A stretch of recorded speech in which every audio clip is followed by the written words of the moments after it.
We are back with another video, and today we're going to be taking it all the way back to jolly old England. We're going to get our muskets out, we're going to get our bayonets out, our shanks out, because this is a UK drill story, and today we're going to be talking about one of the biggest, one of the bestest, and if his lyrics are anything to go by, one of the baddest UK drill rappers in the name.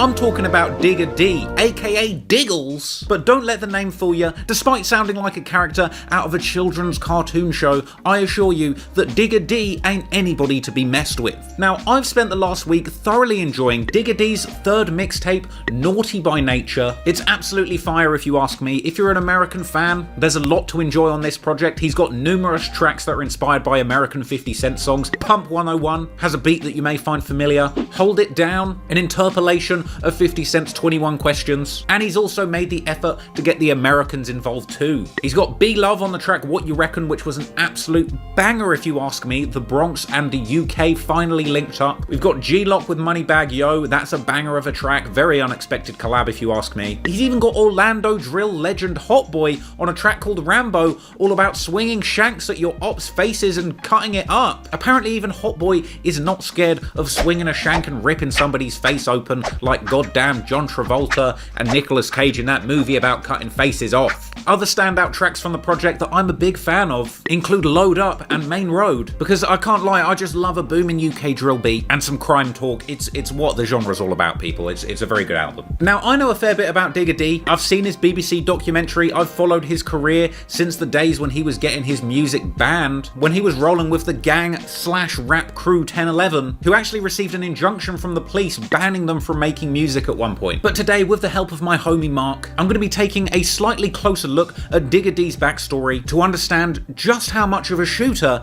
this young man was. And before you say, how are you going to mislabel these drill rappers as shooters and gangsters? Well, let's just take a look at the cover of the Naughty by Nature project. An amazing cover, by the way, which shows Digga D kind of in different stages of evolution throughout his life. Look, here he is crawling along as little baby Digga D, little Diggles. Here is a young, what's looking like a toddler, but he's got a little, you know what I mean? He's got a little something. He's strapped up with a little something. That looks like a little toy laser gun or something. You know what I'm saying? He's getting a little bit bigger. He's getting his little fake cigarettes going. Now he's smoking a big old joint. You know what I mean? He's on smoke. But it's figure 5 where we see Shotty Shane, this is Digga D, holding a sawn-off shotgun at a point in his life where he is indeed a self-proclaimed shooter. Something that he talks about at length on this project, something that he's talked about at length on social media, and something that I would genuinely, just for personal reasons, like to look a little bit closer into. So if there's one thing that's clear from Digga D's music and his social media posting, it's that he likes the straps. He likes guns, he likes knives, he likes all kind of weaponry like any sweaty young boy growing up these days would. Here's him holding a couple of pieces. I don't know, maybe some of the gun experts in the comments can let me know what those are. This is him on vacation in America, I assume holding a couple of legal straps. But look, he's having a great time. He's got the extended clip in there. You know, how charming. Frankly, these guns are in a lot better condition than the types of rusty musket that UK drill rappers tend to bop around with, but let's go on. In fact, Digga D actually got in quite a lot of trouble in his past life, showing off the tiny, pathetic type of guns that UK drillers tend to get their hands on in a social media clip that apparently quite literally put him in the slammer.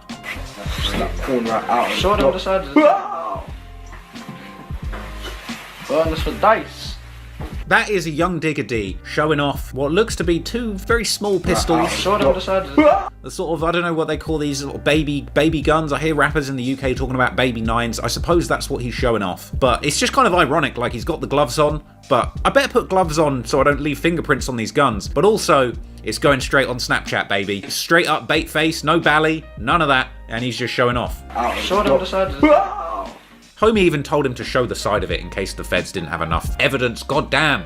Digga D would actually later show a literal police statement from him being arrested for showing off guns on social media. So let's have a little look at this, shall we? This is on UK Drill subreddit. On Tuesday, the 22nd of January 2019, at around 1:30 in the morning, a uniformed police officer armed with a Glock 17 self-loading pistol and a taser executed a warrant to arrest 2 suspects for possession of a firearm with intent and serious disorder offences, with the individuals at the address wanted for being linked to a number of incidents where shots had been fired and 9mm casings were found. The 2 suspects had also been seen to brandish 2 handguns on social media.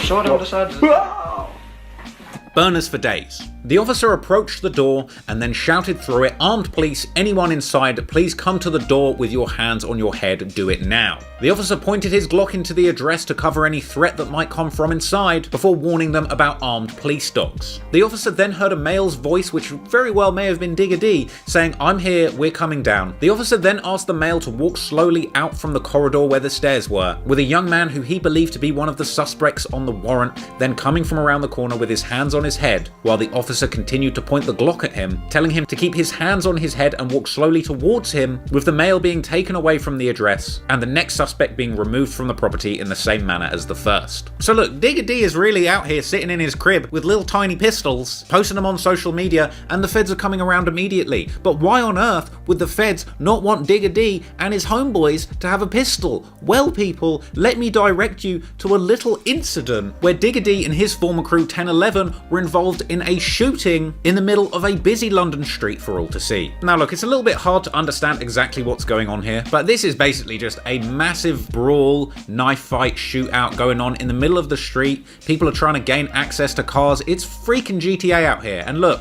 I don't know exactly who this is, but they're pulling out straps, they're rising them up, and they're shooting in the middle of the street. You got civilians, pedestrians all around here. This is going off, okay? Anybody who wants to say the UK doesn't get busy, this is a big shootout going on right here, and these are very young men. You got guys running in the street. It's absolute chaos. Knives are being swung, bullets are being fired. It's all out total carnage, honestly, and it's honestly a blessing that nobody lost their life in this incident, frankly. I don't know how good the aim is on these tiny little piddly pistols that you see in these videos. Certainly no red dot scope on any of these. No red light, green light going on here, but frankly terrifying. So following this incident, that same original clip of Digga D with the guns was circulating on Reddit with people saying these men are not back anytime soon. So Digga D ended up getting a 2.5-year sentence, and Digga D's ongoing legal situation was covered in a very good documentary on BBC called Defending Digga D. In fact, an interesting tidbit from that documentary about Digga D was where he talks about being stabbed in the eye whilst in jail, nearly losing his sight. This is something that he actually elaborated on in lyrics in his track Red Light, Green Light, where Digga says that the police claimed that he shot someone in the face and they lost sight in both of their eyes, and he didn't believe in karma until he got caught in jail and got stabbed in his own eye. With paperwork still circulating on Reddit purporting to prove that Digga D actually beat 2 attempted murder charges, with one being a shooting where somebody did indeed lose their sight. Legal paperwork which reads, "You have been accused of attempted murder. It's alleged that on a redacted date in 2017, you were involved in an incident where 2 males were shot with a shotgun and that one of the males was severely injured in the shooting, losing his sight." Basically, Digga D, aka Shotty Shane, is not to be messed with apparently. He makes amazing music, he definitely has experienced the street life, but thankfully he is now a successful musician, far away from the past life of crime. And frankly, I think that being one of the best and most exciting musicians that the UK has to offer suits him a lot better than being a shotgun-toting shooter.